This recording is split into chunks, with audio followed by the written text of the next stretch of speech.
Hi hello welcome to our channel. నేను మీ సిరి. ఈరోజు మనం చెప్పుకోబోయే కథ ప్రియాని దాన్ని పార్ట్ 190. ఇక కథలోకి వెళ్ళిపోదాం. ఆమె చేతిని మృదువుగా పట్టుకుని కాస్త వంగినట్టుగా ఆమెను హత్తుకున్నాడు. అతని భుజం దగ్గర చెంపా నుంచి అతని చుట్టూ చేతులు వేసింది అవని. నేను ఇలా ఉన్నాను అంటే కారణం నువ్వు, ఉండబోయేదానికి కారణం నువ్వు. మొత్తంగా నీ మీద ఆధారపడుతున్నాను. తెలియట్లేదా నీకు? అడిక్ట్ అయిపోయాను నీకు. నువ్వు నాకు అవసరం కాదు, వ్యసనం.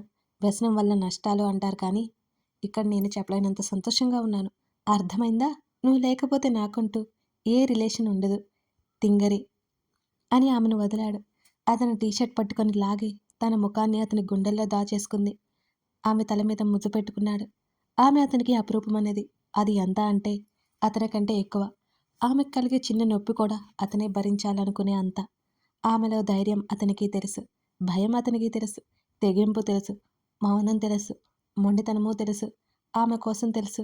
ఆమె కోపం తెలుసు. చివరికి ఆమె సంశయం కూడా తెలుసు. ఆమెలో మౌనం, విరక్తి, నిరాశ అతని వల్లే చెరిగిపోయాయని మాత్రం తెలీదు. బయటికి చెప్పట్లేదు కానీ నెలలు నిండే కొద్దీ అవని లోపల కంగారు దాగి ఉంది. డెలివరీ ఇవాళ రేపు అన్నట్టుంది. శరీరంలో ఉన్న శక్తినంతా ఎవరో లాగేసినట్టు ఫీల్ అయిపోయింది ఆమె. రాధారాణి అవనిని ఒంటరిగా అసలు వదలట్లేదు. ఆమె తల్లి స్థానంలో ఉండి ప్రతిసారి ధైర్యం చెబుతూనే ఉంటుంది. నీరజ్కి అవనితో మాట్లాడకపోతే రోజే గడవదు. ఎక్కడ ఖాళీ సమయం దొరికితే నిరుత్సాహం, విరక్తి కలుగుతాయేమోనని భయపడి ఎప్పుడూ పనిలో ఉండే అవని ఇప్పుడు తన వాళ్ళతో ఉండడానికో మాట్లాడడానికో చేయడంతోనే సమయాన్ని వెళ్ళబుచ్చుతోంది. సోనాలికి అవని కంగారు గురించి చెప్పి సోనాలి సలహా మేరకు ఆమెలో భయం పోయేలా రోజు ఓ అరగంట బ్రెయిన్ వాష్ స్టార్ట్ చేశాడు రిషి. అతను చెప్పిన మాటలు వింటూ అప్పుడు తలాడిస్తుంది. అప్పుడు ధైర్యం వస్తుంది కానీ తర్వాత ఆమె పరిస్థితి మామూలే. ఓ రోజు ఉదయం నుంచే ఆమెలో తేడా అవని గుర్తించింది. ఎక్కడికో వెళ్ళడానికి సిద్ధమవుతున్న రిషిని చూస్తూ వెళ్ళాలా ఇవాళ అని అడిగింది. ఫౌండేషన్ వరకు. అలా వెళ్ళొస్తాయేం అంటూ ఆమె దగ్గరికి నడిచాడు రిషి. భారంగా అనిపిస్తుంటే సోఫాలో కూర్చొని వెనక్కి వాలింది అవని. ఆమె చేతిని ముందుకు జాపడంతో ఆమె చేతిని పట్టుకొని పక్కనే కూర్చున్నాడు. అతని చేతిని మరింతగా తట్టి గట్టిగా బంధించి ఇవాళ ఎలాగో ఉంది నాకు, కంఫర్ట్గా లేదు అనగానే హాస్పిటల్కి వెళ్దాం అతను వెంటనే చెప్పాడు. ఆగు, ఇంకా పెయిన్స్ రాలేదు. ముందే వెళ్తే ఏం కాదులే, మమ్మీని పిలుచుకొస్తానుండు అంటుంటే అతన్ని లేవనివ్వకుండా నేను చెప్పేది విను స్వామి అంటూ చిరుకోపంగా చెప్పి ఇవాళ నాతోనే ఉండు, సీమంత రోజు కూడా లేవని తెగ బాధపడ్డావు. ఇవాళ మళ్ళీ లేబర్ పెయిన్స్ వచ్చాయి అంటే నువ్వు లేకపోతే మళ్ళీ నువ్వే బాధపడతావు. నాకైతే ఇప్పుడేం లేవు కానీ నువ్వుండు అంది అవని. సరే, ఎలా అనిపించినా లోపల పెట్టుకోకుండా బయటకు చెప్పు, నేను సోనాలితో మాట్లాడతాను అన్నాడు రిషి. తను ఉంటుంది కానీ వాళ్ళ మేడం ఎవరో ఉన్నారట, ఆవిడ డెలివరీ చేస్తుందట. సోనాలి నా వల్ల కాదు అని చేతులెత్తేసింది. మరి అవని భుజాలు కదిలించింది. నువ్వు ఏడిస్తే సోనాలి షేక్ అవుతుందని అంది. ఆ టెన్షన్లో ఏం చేస్తుందని వేరే డాక్టర్కి నిన్ను హ్యాండ్ ఓవర్ చేస్తానని చెప్పింది అన్నాడు అతను చిన్నగా నవ్వుతూ. అవనికి ఆ మాటలు ఎంత సంతోషాన్ని ఇచ్చాయో ఎవరికీ తెలియదు. ఓయ్ నిజం చెప్పు, సోనాలి జెండర్ నీకు చెప్పి ఉంటుంది కదా. అవని కళ్ళు ఎగరేసింది. తను ఎందుకు చెప్తుంది, ఎందుకు చెప్పదు అని అడిగింది. లేదు, తను చెప్పలేదు, నేను అడగలేదు. ముందు తెలిస్తే ఏముంటుంది, ఆ ఫీల్ మనం ఎక్స్పీరియన్స్ చేయాలి అంటే తెలియకూడదు అని పెదవి విరుస్తూ కనుబొమ్మలు కదిలించాడు రిషి. నేను చెప్తున్నాగా, పాప అని ఫిక్స్ అయిపో అని అవని గర్వంగా చూస్తుంది. ఆమె నుదురు మీద వేలతో పొడిచి నువ్వు డాక్టర్ కాదు, దేవతవి, అంతకంటే కాదు అని అన్నాడు రిషి. అబ్బో, ఒక్కసారైనా నా మాట వింటావా నువ్వు, ఒప్పుకోవు అవని గుర్రుగా చూసింది అతన్ని. గాడిద ఆకాశంలో ఎగిరిద్ది అంటావు, ఒప్పుకోనా? నవ్వుని పెదవుల చాటున బిగబట్టి చాలా మామూలుగా అన్నాడు రిషి. అవని అతని భుజం మీద కొడుతూ నెట్టసాగింది. నువ్వున్నావే అన్నీ వెటగారమే ఆమె కీచుగా అరిచింది. ఆమెలో ఇన్సెక్యూర్ ఫీలింగ్ అతని సమక్షంలో కనుమరుగైపోయింది. ఆ సమయంలో ఆ రోజు సాయంత్రం కల్లా సన్నగా పొట్టలో నొప్పి మొదలైంది అవనికి. రాధారాణి, రిషి, అవని ముగ్గురు అక్కడే ఉన్నారు. కింద నుంచి నారాయణ కేకలు వినబడుతుంటే, డాడీ పిలుస్తున్నారు, ఏంటో చూడమ్మా అన్నాడతను. రాధారాణి బయటికి వెళ్ళి రైలింగ్ మీద నుంచి తొంగి చూసింది. రిషి ఆమె కొడుకుని కేక వేసి కిందకి వెళ్ళిపోయింది. నన్నే అనుకుంటా, ఇక్కడే ఉండు అంటూ వెళ్ళబోతున్నా అతని చేతిని పట్టుకుని, నేను వస్తాను. అవని అతనితో పాటు నెమ్మదిగా బయటికి నడిచింది. ఆమె చేతిని పట్టుకుని నెమ్మదిగా ఒక్కొక్క మెట్టు దిగాడు రిషి. ఏంటి అంటూ తల్లిదండ్రుల వైపు చూసిన అతనికి, మీ డాడీ ఏం చేశారో చూడు అంటూ నవ్వుతూ కళ్ళతోనే చూపించింది అవని. అవని, రిషి ఇద్దరు తల్ల తిప్పి చూశారు. అటు చూసిన అవని పెదవులు విచ్చుకున్నాయి. పెద్ద ఉయ్యల చేయించాడు నారాయణ్, అది తీసుకొచ్చాడు. చాలా బాగుంది మావయ్య అంటూ చేతిని వదిలి ఉయ్యల దగ్గరికి వెళ్ళింది అవని. అదేంటి నా అంత ఉంది అంటున్న రిషి వైపు ఊరుకోమన్నట్టు చూసింది అవని. నీకు నీ కొడుక్కి సరిపోతుందిలే అన్నాడాయన.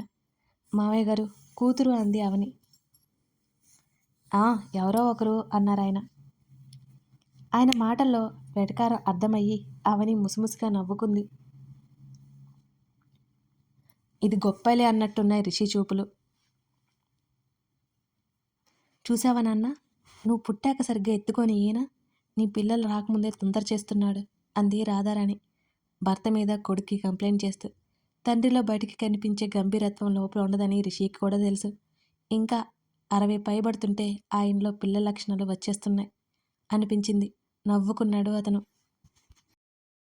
ఫ్రెష్ అవ్వడానికి గదిలోకి వెళ్ళిపోయాడు నారాయణ్. భర్త కోసం కాఫీ కలపడానికి కిచెన్లోకి వెళ్ళిపోయింది రాధారాణి. అవని పొట్ట తడుముకుని చిన్నగా నవ్వుకుంది. ఆ ఊయల చూస్తుంటే ముచ్చట వేస్తోంది ఆమెకి. అవని పక్కనే సోఫాలో కూర్చుని, పుడితే డబ్బున్న వాళ్ళ ఇంట్లోనే పుట్టాలి, అయినా వాళ్ళ మధ్యలోనే పెరగాలి అని ఆమె అంటుంటే, పిచ్చి అన్నాడు అతను. అతని మోచేతిని చుట్టేసి అతని భుజం మీద వాలింది అవని. నేను చెప్పింది నిజం, డబ్బుదేముంది అంటారు కానీ జోబులు ఖాళీ అయి అవసరమైనప్పుడు తెలుస్తుంది దాని విలువ. నిజంగా నిజం ఇది అంది లో గొంతుకతో అవని. ఒప్పుకుంటున్నాను అంటూ లేవబోతున్న అతన్ని ఆపింది. ఎక్కడికి అని అడిగింది. ఫ్రూట్స్ ఏమైనా తీసుకొస్తాను అన్నాడు రిషి. వద్దు, నాకు ఇప్పుడు ఏమీ తినాలని లేదు అంది నీరసమైన స్వరంతో అవని. తినాలి అనిపించకపోయినా తినాలి. సరే, ఏం తినాలనిపిస్తుందో చెప్పు, అదే తెప్పిస్తా అన్నాడు. ఆ రోజంతా ఆమె సరిగ్గా తినలేదని అతనికి తెలుసు. అసలేమీ వద్దు అంది అవని. వస్తువు ఆగిపోతూ ఉంది, కడుపు నొప్పి, అతనికి చెప్పాలా వద్దా? ఇంకో వారం కదా డెలివరీ డేట్, చెప్తే కంగారు పడతాడేమో. రిషి కాఫీ ఇవ్వనా రాధారాణి కేక వేసింది. అతను తీసుకురమ్మని చెప్పాడు. రాధారాణి ఇద్దరికి తీసుకొచ్చింది. ఆ తర్వాత ఆవిడ వెళ్ళిపోయింది. నాకొద్దు, తాగాలని లేదు. అవని వైపు చిత్రంగా చూశాడు. బాగానే ఉందా నీకు అనుమానంగా చూశాడు. ఎందుకో తాగాలని లేదు. హాస్పిటల్కి వెళ్దామా?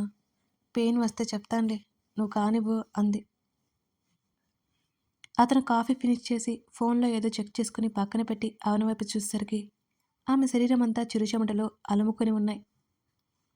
అలాగే సోఫాలో వెనక్కి వాళ్ళు కూర్చుని కళ్ళు మూసుకుంది అవని. ఆమె కనుబొమ్మలు ముడిపడి ఉన్నాయి. ఆమె చేతిని పట్టుకోగానే ఉలిక్కిపడింది అవని. ఏమైంది? అతని ముఖంలో ఆదొద్ద స్పష్టంగా కనిపిస్తోంది. పెయిన్ స్టార్ట్ అయింది ఆమె మరింత నీరసంగా చెప్పింది. ఇప్పటి వరకు చెప్పకుండా ఏం చేస్తున్నావు నువ్వు? అతనిలో కోపం లాంటిదేదో వచ్చింది. వెంటనే లేచి అమ్మా అమ్మా గట్టిగా రాధారాన్ని కేక వేశాడు రిషి. అవని అప్పటికే పొట్ట పట్టుకొని నొప్పిని ఓర్చుకుంటోంది. అవని భుజం చుట్టూ చేయేసి నెమ్మదిగా లేవదీశాడు. ఏంటి రిషి? ఆమె కంగారుగా వచ్చింది కొడుకు దగ్గరికి. పెయిన్స్ వస్తున్నాయమ్మా, వెంటనే సోనాలికి కాల్ చేయి.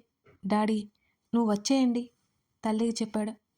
త్వరగా పద రిషి, నేను కావాల్సినవి తీసుకొస్తాను అంటూ గబుక్కున ఫోన్ తీసుకుని మాట్లాడుతూనే గదిలోకి పరిగెత్తింది ఆవిడ. నేను నడుస్తాను అవని నెమ్మదిగా చెప్పింది.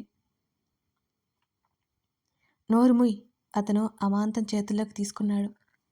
అలాగే నొప్పితో ఉండి కూడా చెప్పని ఆమె మీద కోపం వచ్చేసింది అతనికి.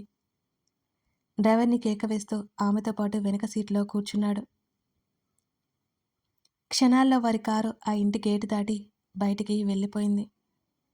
నొప్పిని పంటి బిగున పట్టి మరింత గట్టిగా కళ్ళు మూసి మరొక చేతిని రిషి చేతిలో వేసి గట్టిగా పట్టుకుని ఇంకో చేత్తో అతని చొక్కా గట్టిగా పట్టుకుని అతని భుజానికి దిగువన తలాడించింది. క్షణక్షణానికి ఎక్కువ అవుతున్న నొప్పిని ఎంతో కష్టంగా పెదవుల చాటున బంధించేసింది. ఆమె కళ్ళలో నుంచి నీళ్లు అతని మీదకు జారిపోతున్నాయి. త్వరగా తీసుకెళ్ళు, డ్రైవర్కి మరింత గట్టిగా చెప్పి ఆమె చుట్టూ చేతిని వేసి ఆమె అతని తనకేసి అదుముకున్నాడు. అతనికి చెప్పలేనంత కంగారుగా ఉంది. అతని మళ్ళీ కంగారు పడతాడేమోనని ఆమె అతని ముందు బయటపడట్లేదు. ఎంత కాదన్న హాస్పిటల్కి వెళ్ళేసరికి మరో పావుగంట పట్టింది. అవని కోసం సోనాలి అప్పటికే అన్నీ సిద్ధం చేసి ఉంచింది. ఎదురు చూస్తుంది వీళ్ళ కోసం. అతను హాస్పిటల్లోకి తీసుకొస్తుంటే భయం వేస్తుంది నాకు, వణుకుతున్న స్వరంతో చెప్పింది అవని. ఏం కాదు, టెన్షన్ పడుకో, ఆమెకు చెప్తూనే వేగంగా అడుగులు వేస్తున్నాడు రిషి. అతనిలో కంగారు తాలూకా లేక భయం తాలూకాను ఆయాసం వచ్చేసింది. రిషి తీసుకురా ఇటు, సోనాలి చూపించిన రూమ్లోకి తీసుకెళ్ళిపోయాడు రిషి. సోనాలితో పాటు ఉన్న మరొక డాక్టర్ స్కాన్ చేసింది అవనిని. లేబర్ పెయిన్స్ అని ఆమె చెప్పేసింది. డ్రెస్ చేంజ్ చేయాలి, నువ్వు వెళ్ళి రిషి, సోనాలికి చెప్పగానే అతని చేతిని వదలలేదు అవని. ఆమె ఇక నొప్పి భరించలేక సన్నగా ఏడవసాగింది. ప్లీజ్ వెళ్ళకు, ఆమె దీనంగా ఏడుస్తూ అడుగుతుంటే అతనికి అక్కడి నుంచి కదలాలి అని లేదు. రిషి ప్లీజ్, సోనాలి చెప్పడంతో అవని చేతిని బలవంతంగా విడిపించుకుని బయటికి నడిచాడు రిషి. అతనితో పాటు సోనాలి కూడా బయటకొచ్చింది. సోనా, నన్ను అలో చేయండి, దుటిన పట్టిన చిరుచెమటలు తుడుచుకుంటూ అడిగాడు రిషి. రాధారాణి నారాయణ్ అప్పటికే అక్కడికి వచ్చేశారు. 2 క్షణాలు ఆలోచించిన సోనాలి, నేను డాక్టర్ గారిని అడిగి చెప్తాను రిషి అని రిక్వెస్టింగ్గా చూసి ఆమె లోపలికి వెళ్ళింది. కాసేపు తర్వాత బయటకు వచ్చి, నువ్వు ఇలా రాకూడదు, రా నాతో అంటూ అతన్ని తీసుకెళ్ళి అతనికి తను స్టాఫ్ లాంటి ఒక డ్రెస్ ఒకటి అందించింది. అతను శుభ్రంగా హ్యాండ్ వాష్ చేసుకుని సోనాలితో పాటు అవని ఉన్న రూమ్లోకి వచ్చాడు. అవని అరుస్తోంది. ఆమె కన్నీళ్లు కనుకొనల నుంచి ఆమె నల్లటి జుట్టులోకి ఇంకిపోతున్నాయి. అతను రాగానే ఏదో కొత్త ధైర్యం వచ్చినట్టుంది. ముందే చేతిని అందించింది అతనికి అవని. నేను చూడకుండా పోతానేమో అనిపించింది. అవని మరింత నీరసమైన లోగొంతుతో వెక్కిళ్ళు పెడుతూ చెప్పింది. ముందుకు వంగిన అతనికి ఆమె మాటలు వినిపించి, ఇడియట్, పిచ్చిగా మాట్లాడావంటే చంపేస్తాను అన్నాడు చిన్నగా కసురుతూ. కథ కొనసాగుతుంది. అవని రిషి కథ మీకు ఎలా అనిపించింది? అవనికి పాప బాబా? గెస్ చేస్తే కామెంట్ చేయండి. అలాగే ఇప్పుడే మన ఛానల్ని చూస్తున్నట్లయితే లైక్ చేసి మీ అభిప్రాయం తెలపండి. మర్చిపోకండి ఫ్రెండ్స్, సబ్స్క్రైబ్ చేసుకోండి. Thank you for watching this video.